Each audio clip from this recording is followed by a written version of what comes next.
Muy buenos días. Muy buenos días, ¿cómo están ustedes? Muy bien, muchísimas gracias por estar con nosotros aquí en el canal del Congreso de la Ciudad de México.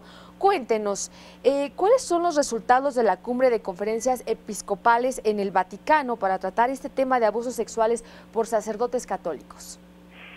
Bueno, yo creo que el primer punto importante a resaltar es que por primera vez en la historia de la Iglesia Católica a nivel mundial hay un reconocimiento explícito de que la pederastia clerical es un problema real que existe al interior de las iglesias en el mundo y que tiene diferentes niveles de responsabilidad. Sí. El gran problema que se planteó para mí es que hay un reconocimiento de que existen clérigos y miembros de la iglesia que abusan de niñas y niños en diferentes ambientes eclesiásticos, y que estos han sido protegidos de muchas maneras por sus autoridades locales. Así es. Lo que no se tocó, y existe, es un hecho, es que todo este mecanismo fue diseñado y mandatado por la Santa Sede y los papas en turno, ¿no?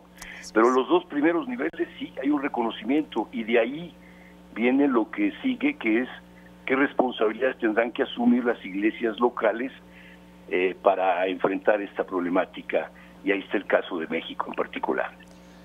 Claro, la Conferencia del Episcopado Mexicano presentó ayer una estrategia de 5 objetivos generales para proteger a menores víctimas de abuso.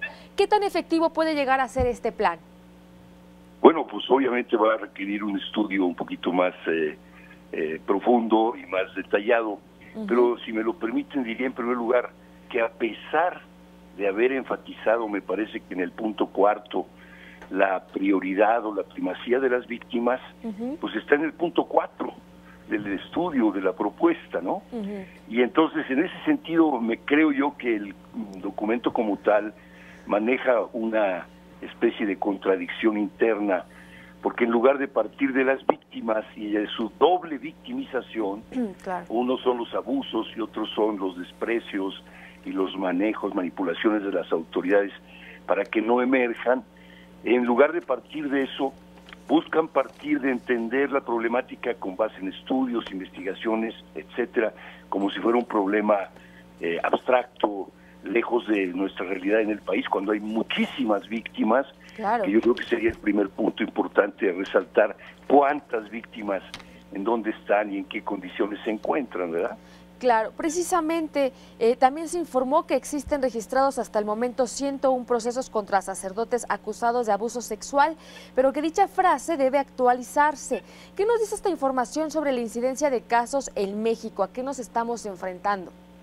Bueno, a que México es uno de los países más atrasados del mundo en información seria y con autoridad, ¿no? Porque si ustedes analizan esa parte del discurso del presidente de la Conferencia del Episcopado, van ustedes a notar inmediatamente una serie de ambigüedades.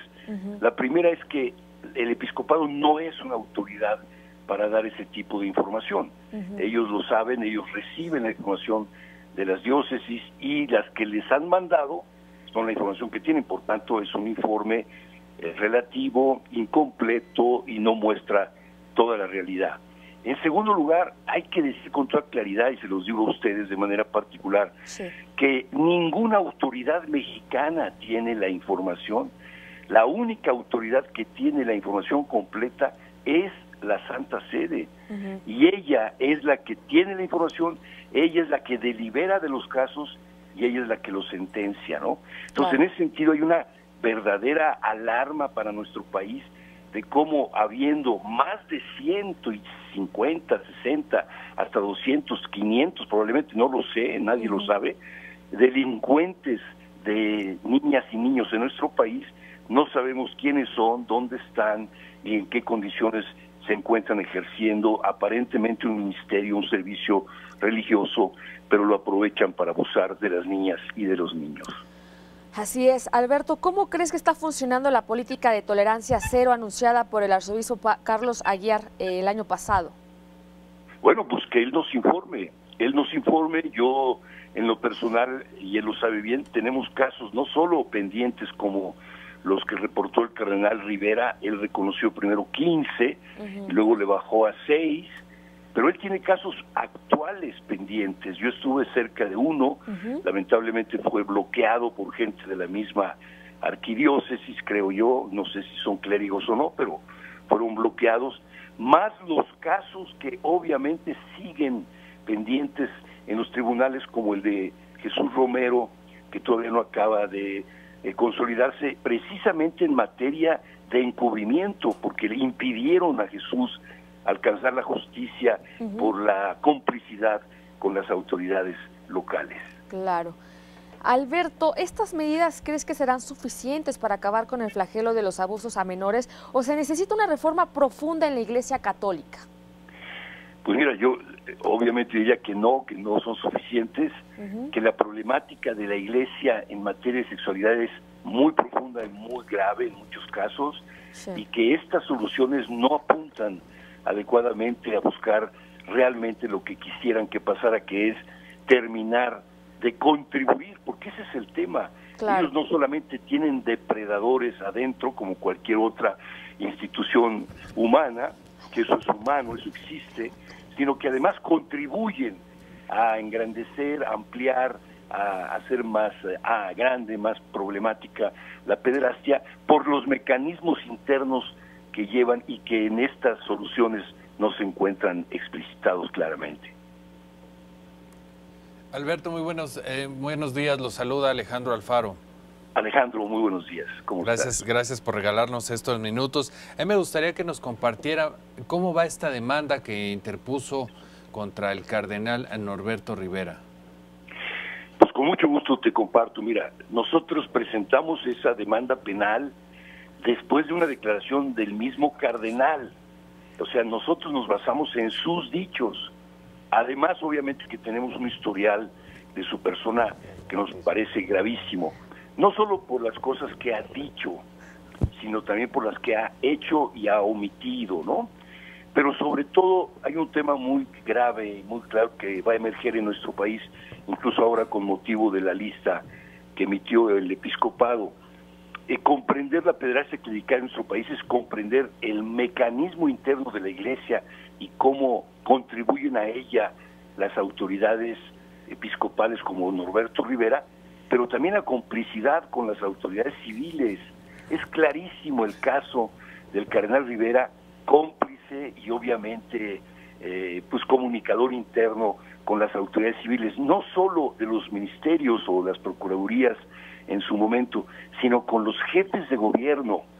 En ese sentido, yo invitaría claramente a Claudia, la nueva jefa de gobierno de la ciudad, y obviamente al presidente Andrés Manuel, a que terminen con esta complicidad. Esa complicidad no apoya, no ayuda a la unidad nacional. Una unidad nacional basada en el daño, violaciones graves a derechos de niñas y niños, destroza profundamente nuestra realidad más bella, más profunda, más hermosa, más rica, que son las niñas y los niños de nuestro país, y construir una unidad con base a ese daño me parece terrible. Entonces yo invitaría a terminar con esa complicidad, invitaría a investigar de fondo lo que ha sucedido en el caso de Rivera, que es lo que hemos pedido nosotros a la FEBIMTRA, y por otro lado, a darle continuidad para poder esclarecer desde la verdad lo que conviene con respecto a justicia. En este sentido nos sentimos muy preocupados porque vemos cómo las autoridades federales, en el caso nuestro, pues no actúan, tienen mucha información, no actúan. Ya el Comité de los Derechos de los Niños les recomendó que investigaran, no investigan a fondo y estamos teniendo muchos problemas. Sin embargo, nosotros vamos a seguir, o sea, nuestra inquietud no es temporal, no es coyuntural, no es circunstancial. Nuestra inquietud y nuestra preocupación son la dignidad y los derechos de niñas y niños en nuestro país, y eso es una lucha permanente.